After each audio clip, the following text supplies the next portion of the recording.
But I don't really see any way around it. And here's another little twist that is worth adding. I think most people who are popular and attractive get 5 chances to establish a permanent relationship, and that's about it. That's fascinating. Right? That's well, interesting. you know, That may be well, true. figure it's a year to kind of get to know someone, Yeah. and then assume that, you know, you're fortunate enough so that people are lining up, which is not that likely and Yes. probably not the position that most people are in. Right. And so maybe it's 2 years, including the failure, and 5 is a 10-year span. You know, I mean, I'm not trying to be overwhelmingly pessimistic, but I wouldn't say it gets easier as you get older. You get more different from other people.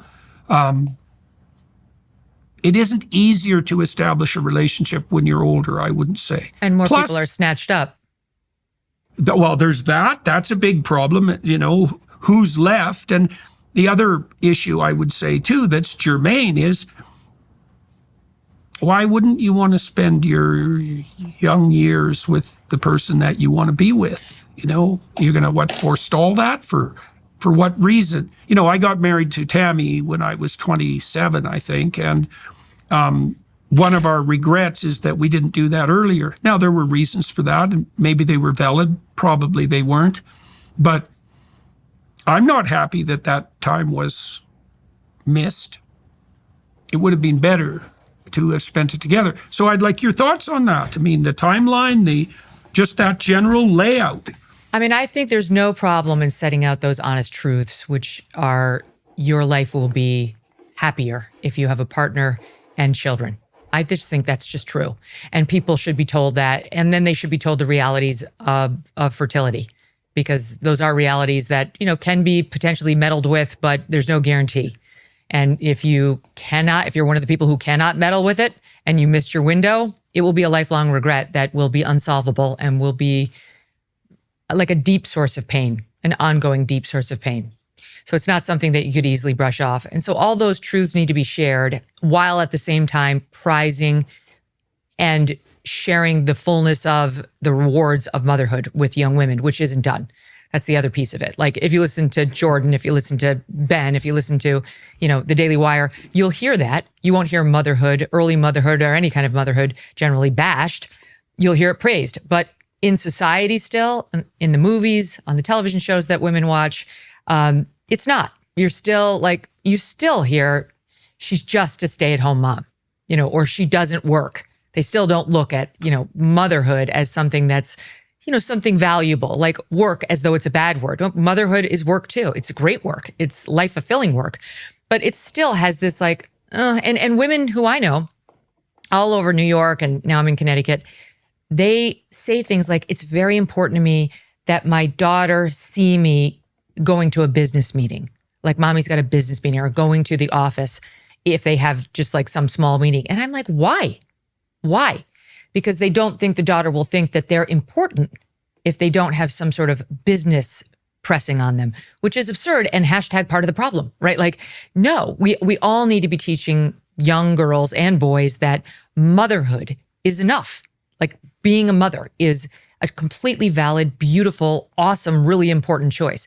I actually went to my daughter's school and I said, I think it's fine you have career night. It's an all-girls school. And you bring in doctors and lawyers and journalists and whomever. You need to bring in a stay-at-home mom. You need to have somebody stand up there and tell the girls, I made a totally different choice. And so much the better if she's got a great education. And she can say, yeah, I have all the same skills you have. And I was on the exact same path as you were.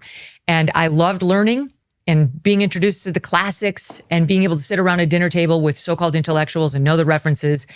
And I chose a totally different path when I graduated from those schools, because there was one thing that was most important to me. And let me tell you how that's rewarded me. The school did not do it. Okay. So, you know, we've got a counter program at home. So having said all that, I'll tell you my own personal experience, which doesn't really reflect that. You know what? I really found this conversation to be fascinating, but a couple things, right?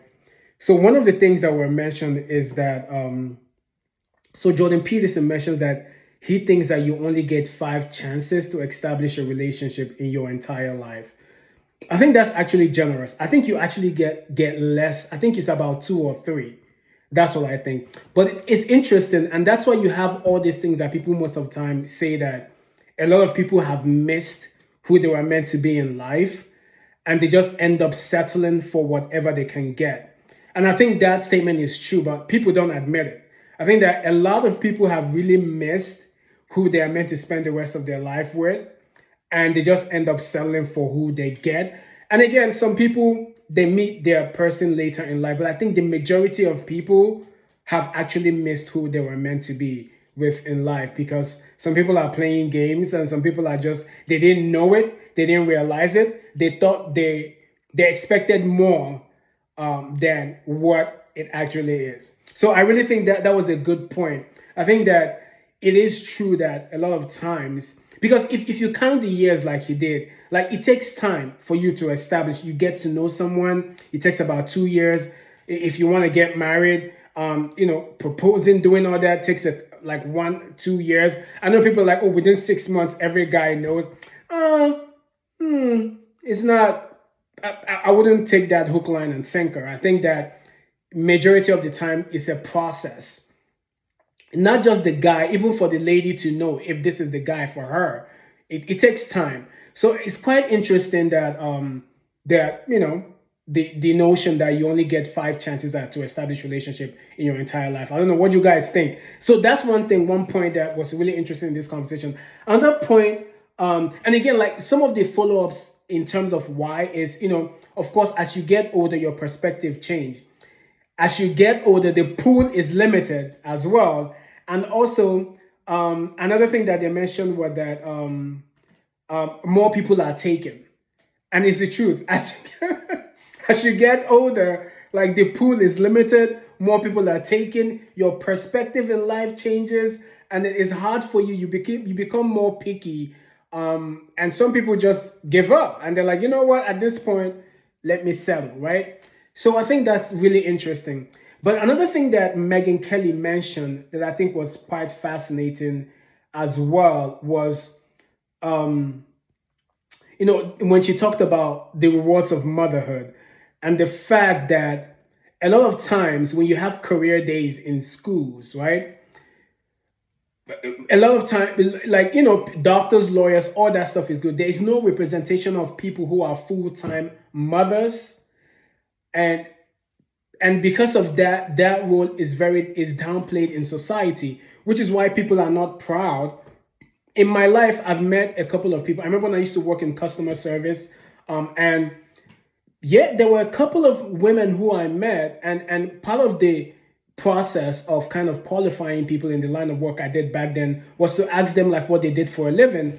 And, a lot of times you make when I'm a homemaker, I'm a full-time housewife, I'm a full-time mother. And it was like, wow, fascinating, because it is one of the most important jobs anybody would have, like a woman has. And it's one of the most important jobs in life, because you're raising the next president, you're raising the next generation of superstars, and what have you, the next generation of people that are gonna become great. You're shaping greatness, but for some reason society does not promote that much.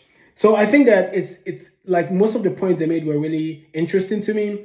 And I don't know what you guys think. Do you think most of the points they were just blabbing nonsense, or like are you inclined to kind of lean towards what they were talking about? Because I think that they did make some good points, and it is like a good discussion that they had. The full interview was really good. Shouts out to Megyn Kelly and Jordan Peterson. I'm gonna put some more reviews of some of the parts that I found fascinating in their discussion. Yeah, man. And as always, this is Food Chess. If you haven't done so already, kindly subscribe to the channel and watch the videos and engage with me, y'all. All right, peace.